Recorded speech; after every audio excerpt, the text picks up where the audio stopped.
They made us do all these crazy things to get out of ourselves, and so we stood on tables and did all kinds of things. If I hadn't have done that, my whole life would have been different. You have to understand accounting. It's like being in a foreign country without knowing the language if you're in business and you don't understand accounting. When I got out of school, I started selling stocks. I was 20 years old at the time, and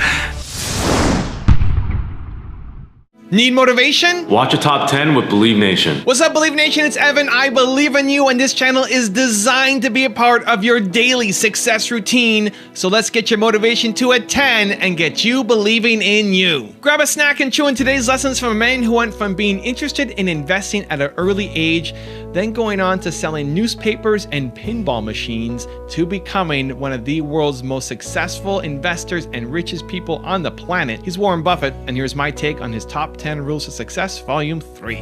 Also, if you want to know what Warren Buffett and other successful entrepreneurs have to say about building unstoppable confidence, check out my 254 Confidence series, where every day for the next 254 days, I will send you a morning video for free to help you build your confidence. The link to join is in the description below. It's important to associate with people that are better than yourself.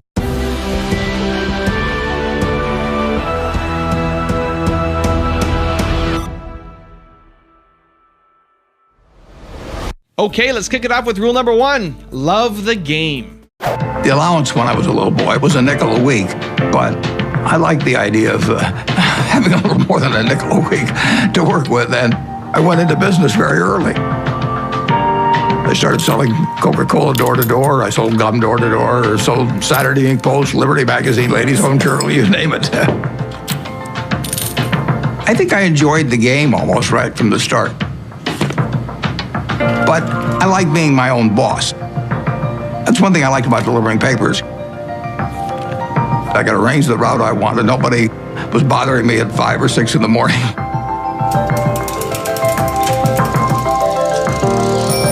I was delivering 500 papers a day, and I made a penny a paper, but in terms of compounding, that penny turned into something else.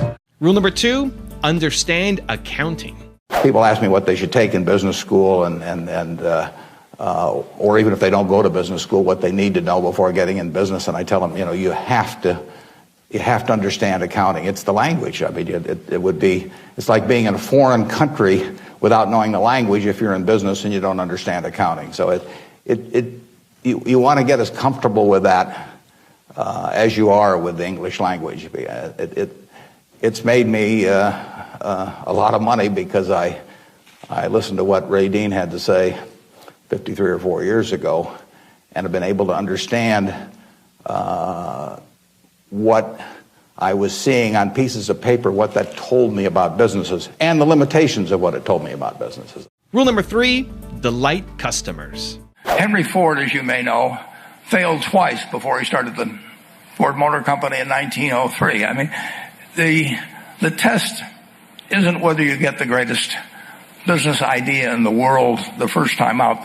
The test is whether you keep learning as you go along what your strengths are and what you can do for your customers, what you can bring especially to the party.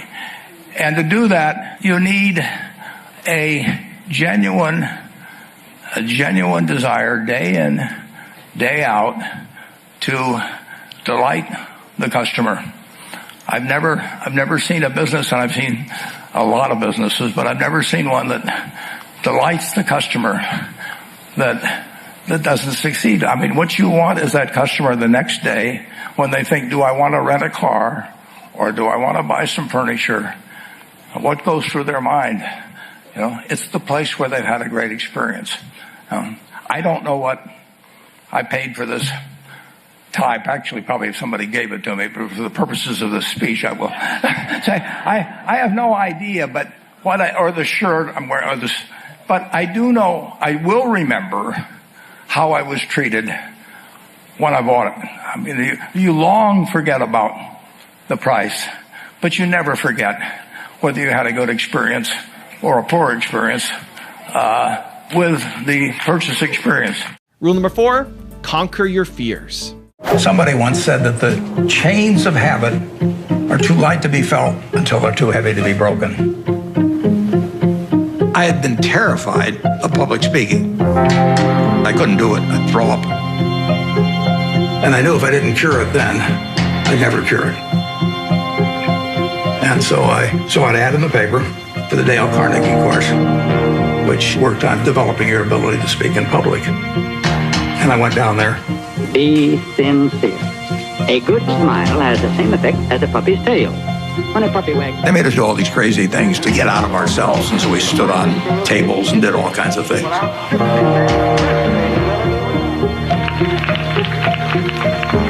If I hadn't have done that, my whole life would have been different. So in my office, you will not see the degree I got from the University of Nebraska. You'll not see the master's degree I got from Columbia University, but you'll see the little award certificate I got from the Dale Carnegie course. Rule number 5, do things your way. I'm 72. I'm getting Social Security now, so I should be in Florida, pushing shuffleboard around or something of the sort. But I do what I can do. Anything in the world I want to do, but what I want to do is run Berkshire Hathaway. Now, why do I want to run it that way? I get to paint my own painting.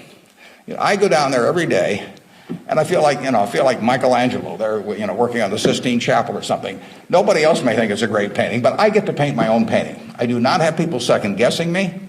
I do not have people saying, "Why don't you use a little more red paint than blue paint? Why don't you paint a seascape instead of a landscape?" I get to do my own thing. It's a form of creativity. It's exactly like somebody feels it's a professional golfer or somebody feels it's a painter. They're not doing it for the money, primarily. They're doing it because they like doing something well. We've got a company, Flight Safety, that trains more pilots than anybody in the world.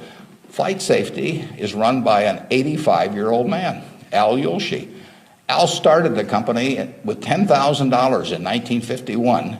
It now trains 4 or 5 times as many pilots as non-military pilots as anybody in the world, and he is there at 85, and it's a matter of public record. He's got $1 billion worth of Berkshire shares. He works 7 days a week. He loves it, and he loves it for the same reason that I love what I do. He gets to do it his way. He buys these big simulators that you train pilots in. He doesn't have to check with me as to whether to spend $15 million for a simulator. He doesn't ask me. He knows so much more about it than I do. Why in the world would he ask me? Well, I can't tell what kind of a plane I'm in, when I'm flying around. And Al is spending a couple $100 million a year on simulators, spending Berkshire Hathaway money, and he never checks with Omaha. He's never had to come to Omaha for any kind of meetings. He runs his own business, and that's what he loves in life. And I let him do it. I mean, that's my contribution to it, is really turning loose his energies. And, they were properly directed before we bought the company 7 or 8 years ago. Why should I think that, he couldn't keep running it after that? And like I say, at 85, he's still running it. And that feeling of ownership is really extraordinary, and it's so much better. I mean, it's the way I like to work, and it's the way, Susan Jock likes to work. It's the way Al Yulshi likes to work. Rule number 6, stick to your area of expertise. I don't need to be in Washington to figure out what the Washington Post newspaper is worth, and I don't need to be in New York to figure out what some other company is worth. It's an intellectual process, and the less static there is in that intellectual process, really the better off you are. What is the intellectual process? The intellectual process is defining your area of competence in valuing businesses, and then within that area of competence, finding whatever sells at the cheapest price in relation to value. And there are all kinds of things I'm not competent to value, but there are a few that I am competent to value. Have you ever bought a technology company? No, I really haven't. In 30 years of investing, not one? I haven't understood any of them. So you haven't ever owned, for example, IBM? Never owned IBM. Marvelous company. I mean, a sensational company, but I haven't owned IBM. And so here is this technological revolution going on, and you're not going to be a participant. Gone right past me. Is that all right with you? It's okay with me. I don't have to make money in every game. I mean, I don't know what cocoa beans are going to do. There are all kinds of things I don't know about, and that may be too bad. But why should I know all about them? I haven't worked that hard on them. In the securities business, you literally every day have thousands of the major American corporations offered to you at a price that changes daily. And you don't have to make any decisions. You have to make, nothing is forced upon you. So there are no called strikes in the business. The pitcher just stands there and throws balls at you, And if you're playing real baseball and it's between the knees and the shoulders, you either swing or you got a strike called on you. If you get too many called on you, you're out. In the securities business, you sit there and they throw U.S. Steel at 25 and they throw General Motors at 68, and you don't have to swing at any of them. They may be wonderful pitches to swing at, but if you don't know enough, you don't have to swing. And you can sit there and watch thousands of pitches, and finally you get one right there where you want it, something that you understand, and then you swing. And so you might not swing for 6 months. You might not swing for 2 years. Rule number 7, read. A lot. I like to read more than most kids. I really like to read a lot. My Aunt Edie gave me a copy of the World Almanac, and that was heaven to me. And I can still tell you that the almost population was 214,006 in 1930. Some numbers just kind of stick with you. And very early, probably when I was 7 or so, I took this book out of the Benson Library called 1,000 Ways to Make $1,000. And one of the ways in this book was having penny weighing machines. And I sat and calculated how much it would cost to buy the first weighing machine and then how long it would take for the profit for that one to buy another one. And I would sit there and create these compound interest tables to figure out how long it would take me to have a weighing machine for every person in the world. The first books I read on investment were actually in my dad's office.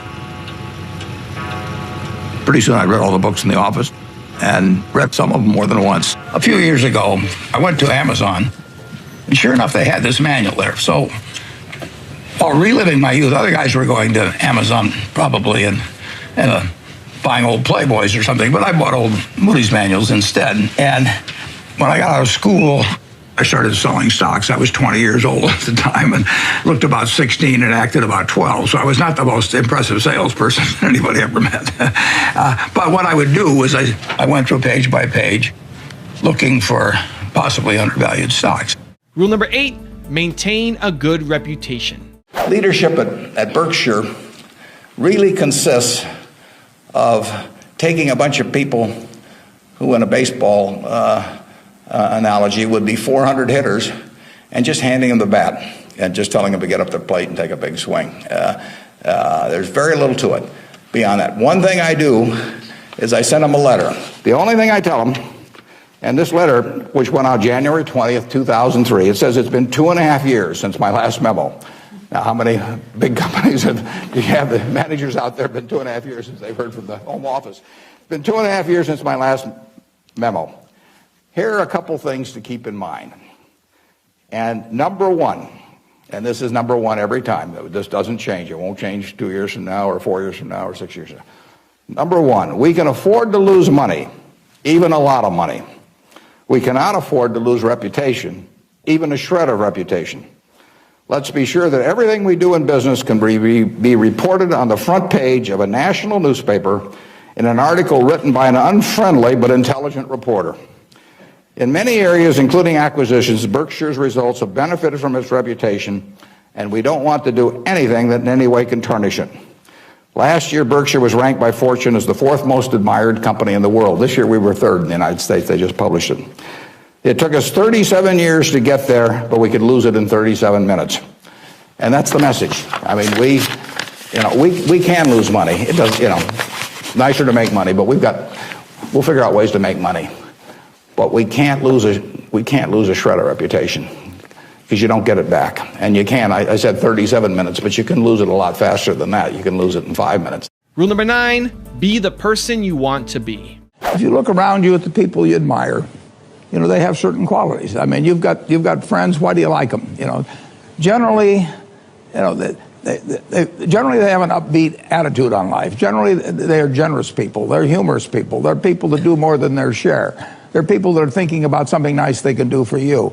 And all of those qualities attract you. And none of those are innate at birth. I mean, you can acquire those.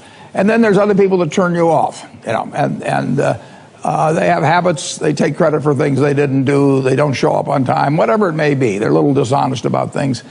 And if you're looking at your life at a young age like you are, and you can choose what kind of a person you can be, why not be the person you admire rather than the person you can't stand? It's so simple. So just write down the qualities you like. Take your 5 best friends. Why do you like them? And just write down those qualities. And you will find there's no quality there that you can't have yourself. And similarly with the 5 people you can't stand to be around, put those things down that turn you off about those people. And if they turn you off about them, why should you possess them? It's so simple. It's not like something complicated that you think you should be learning with an advanced degree in school. It's not as complicated as investing in the stock market. No, but it's enormously important to have people work with you in life. Right. They're going to work with you in life if they like you. And they may occasionally, I mean, if you're in the Army or something, you may work for somebody that you don't like. But by and large, you're going to get the best out of people if they feel good about you. And it's just so easy, but you've got to develop the habits early, because you can't say I'm going to suddenly become a terribly attractive person when I'm 60. It just doesn't work that way. So pick up the right habits now. And I will guarantee you, if you actually just write down those qualities and think about it, you will find you can have every one of the attractive qualities, get rid of the ones that are negative, and your life will be different. And rule number 10, the last one before a very special bonus clip, is learn from mistakes. I've made a lot of mistakes. Biggest mistake, well, not the biggest, necessarily the biggest, but buying Berkshire Hathaway itself was a mistake, because Berkshire was a lousy textile business, and I bought it very cheap. I'd been taught by Ben Graham to buy things on a quantitative basis. Look around for things that are cheap. And that I was taught that, we'll say in 1949 or 50. It made a big impression on me. So I went around looking for what I call used cigar butts of stocks. And the cigar butt approach to buying stocks is that you walk down the street and you're looking around for cigar butts, and you find this on the street, this terrible looking, soggy, ugly looking cigar, one puff left in it. But you pick it up and you get your one puff. It's disgusting, you throw it away, but it's free. I mean, it's cheap. And then you look around for another soggy, one puff cigarette. Well, that's what I did for years. It's a mistake.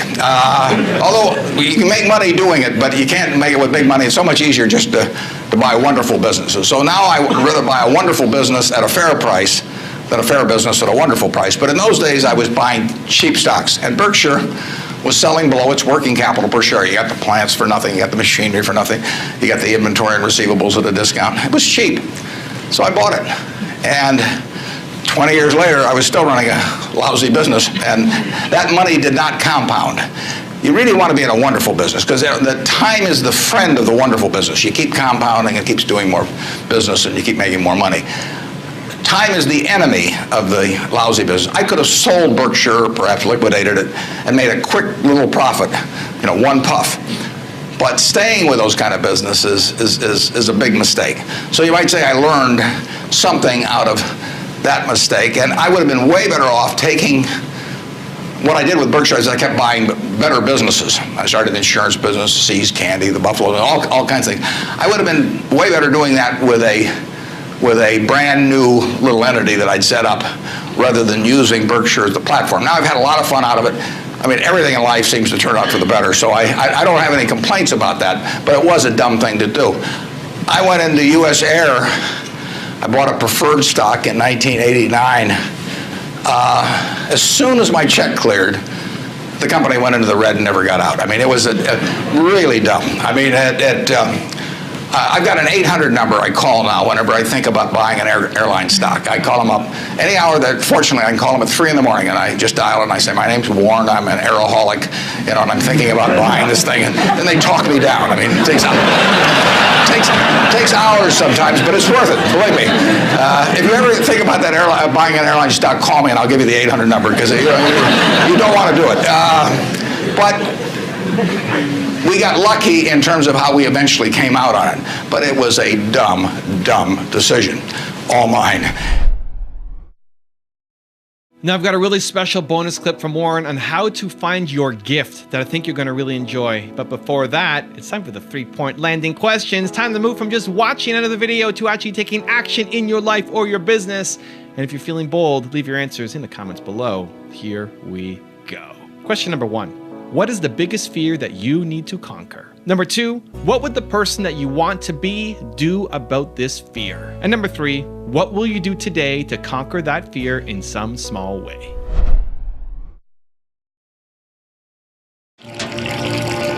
I like numbers. started before I could remember. It just felt good working with numbers. I was always playing around with numbers in one way or another, and it was fun to have a bunch of guys over and have them betting on which marble would reach the drain first. I had a lot of energy as a kid. I was inquisitive, and I was the youngest one always in the class because I'd skip. I've always been competitive. So let me give you the one-word secret to happiness. One word. This is all you need to be happy. The most important word ever. If you had to think of one word that's most important to you or that sums you up or that would be kind of like a little beacon.